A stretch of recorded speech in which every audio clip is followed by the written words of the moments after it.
Alright, hello, and welcome to my recap and review of UFC Fight Night Tyra versus Park. Let me just open up and say, there's a lot of fights on this card that confused the fuck out of me. I was right in the fact that some of these cards, or some of these fights, were Fight of the Year contenders. But the rest of the card just flopped for me.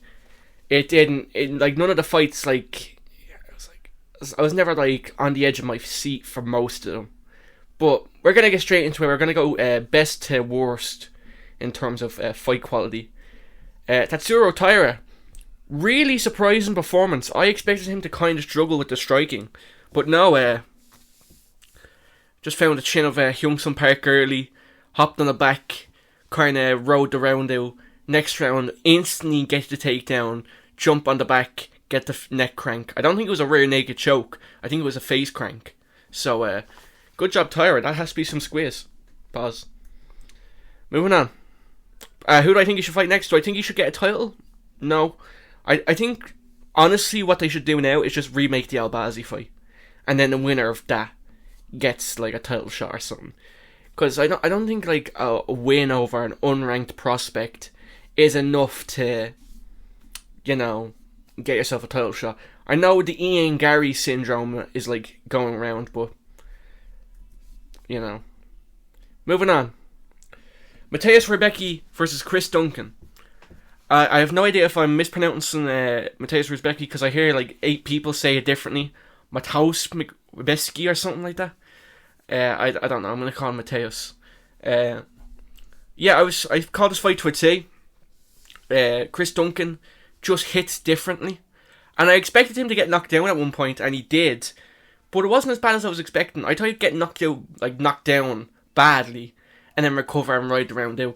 But no, he just got up, And something I want to point out in this fight as well that I've noticed is that Rebecki is a very talented grappler, very good on the ground. But any time Chris Duncan would threaten a choke, like an anaconda choke or a guillotine, Rebecki would just back up. He was terrified of that guillotine. He wouldn't even... most fighters I've seen would, just go forward and try counter, the guillotine by, putting face to, chest and all that. Rebecki just got out of the grappling exchange entirely. And that's where he was winning, the grappling exchanges. But the minute Duncan threatened the guillotine, he got out of there. That's something I want to just point out. Maybe Chris Duncan has the best guillotine of all time. I don't know. But Rebecki is a training partner of Duncan, and he wanted nothing to do with that guillotine. I'm just saying. But moving on. Great win for Chris Duncan.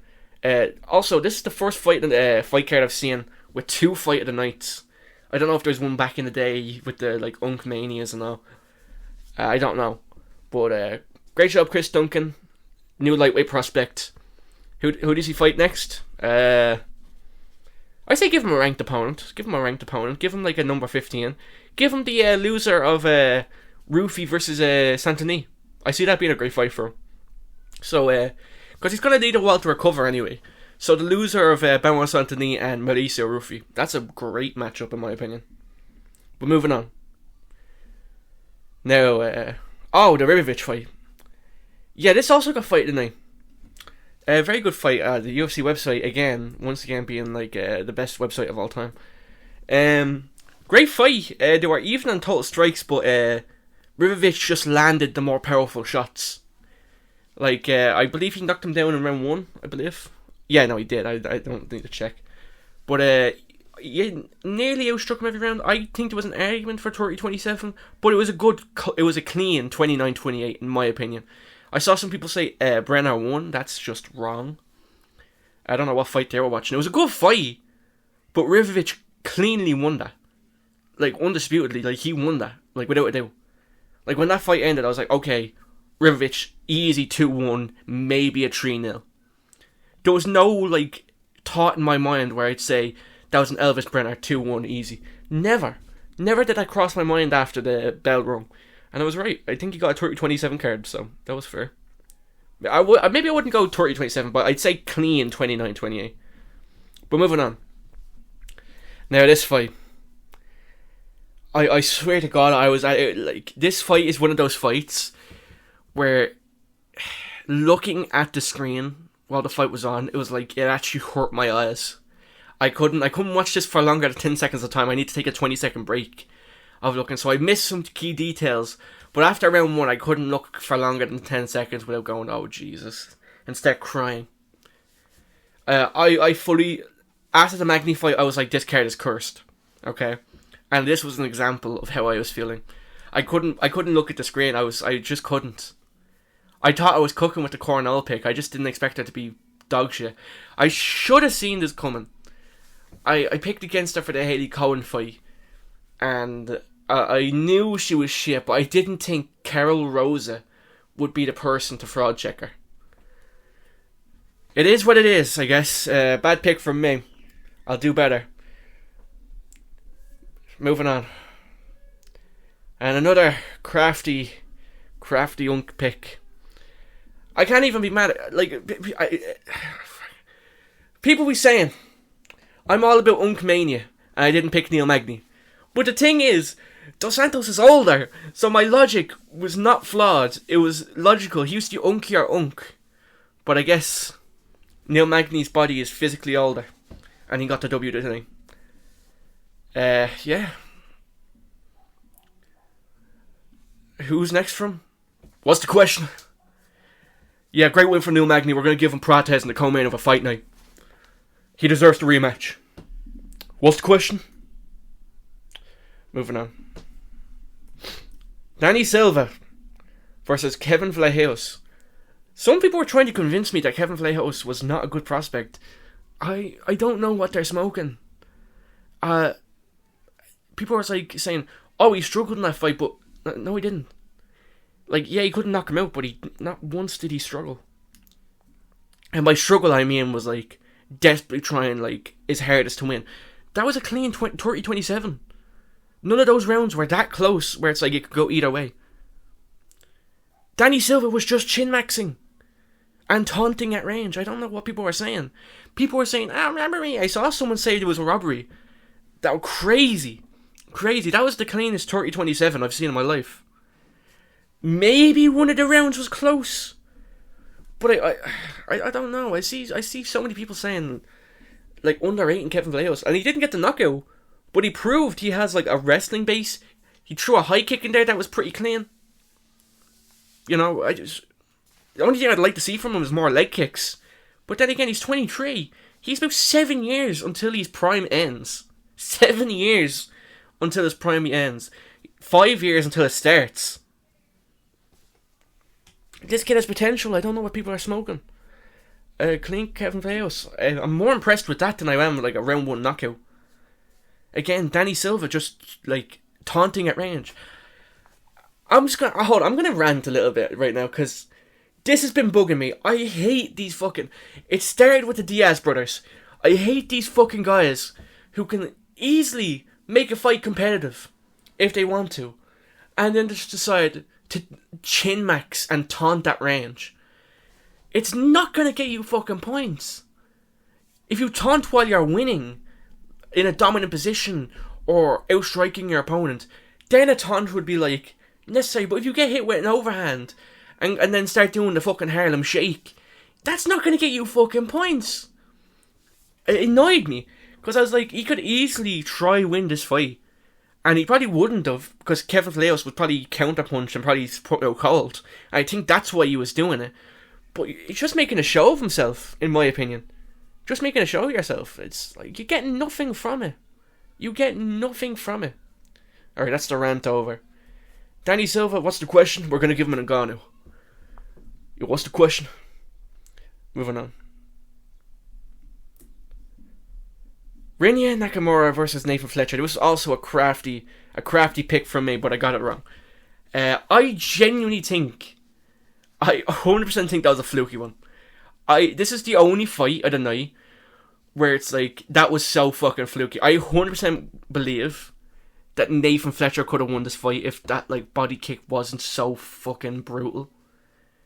It was just so unfortunate. Maybe not points, but I could have seen Nathan Fletcher out, like, getting a fluky back take and then getting a rear naked. Good win from Rinya Nakamura. I hope they don't cut Nathan Fletcher. He's pretty good. People forget, man, that Japanese wrestling background. Now, a pick I got right. Thank God. Rodolfo Vieira versus Trayson Gore. This fight was a weird one because it didn't go exactly at all how I thought it would. I expected Trayson Gore to bring the fight early, try swift and overhand, and then Rodolfo would trip him. But it was not like that at all. It was Trayson Gore fainting at range while Rodolfo Vieira was piecing up with the jab and 1-2. And the occasional clinch. Weird. Very weird fight. Very strange. I think the easy answer for this fight is cut Trayson Gore. He's not a fighter for the UFC. I don't really see the point of like keeping him around. Yeah, so I'm gonna say just cut Trayson Gore. Who's next for Vieira? I don't know. I can't really think of anyone. Does he get? I don't think he deserves a ranked opponent. Give him fucking Gastelum. Give him Gastelum. That's the only one I can think of. Give him Kelvin Gastelum. Moving on. Now this was also a crafty pick from me, but also a fluky body kick. No, it wasn't fluky. This fight was so strange to me. This fight was so strange. Nick Klein completely gassed himself out in the first round, trying to get that choke. He was trying to end it in one round, and then second round like came along. I don't even think he was gassed. I think he just gave up. I don't know what happened.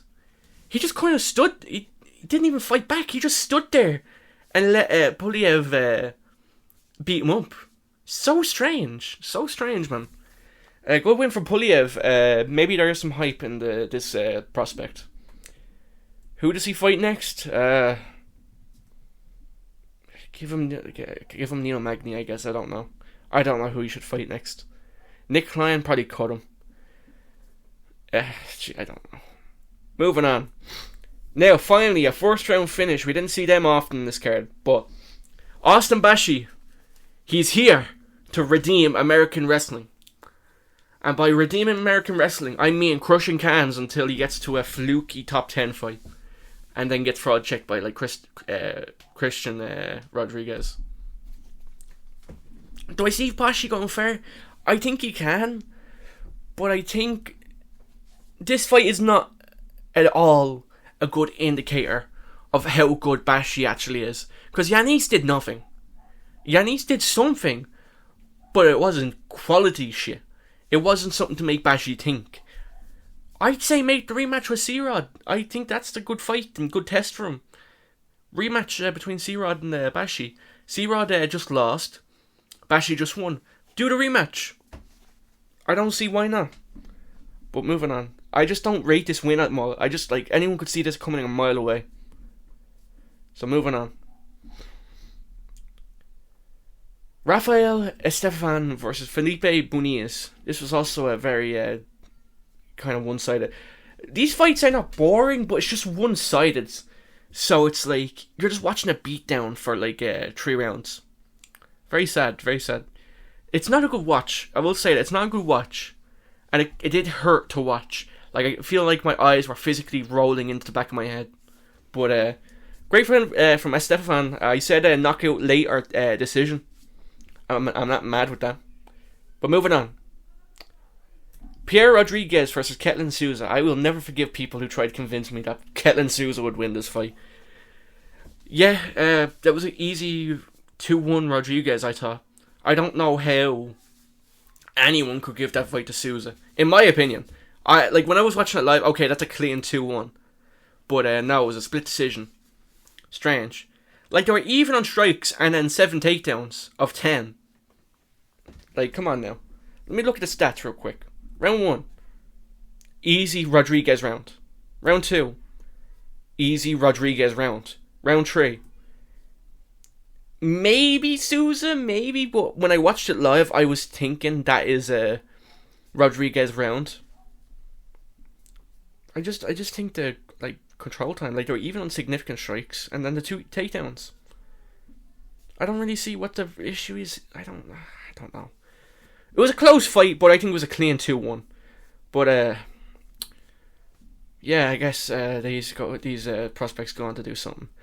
And oh god, I'm actually gonna I'm gonna lose it by next week.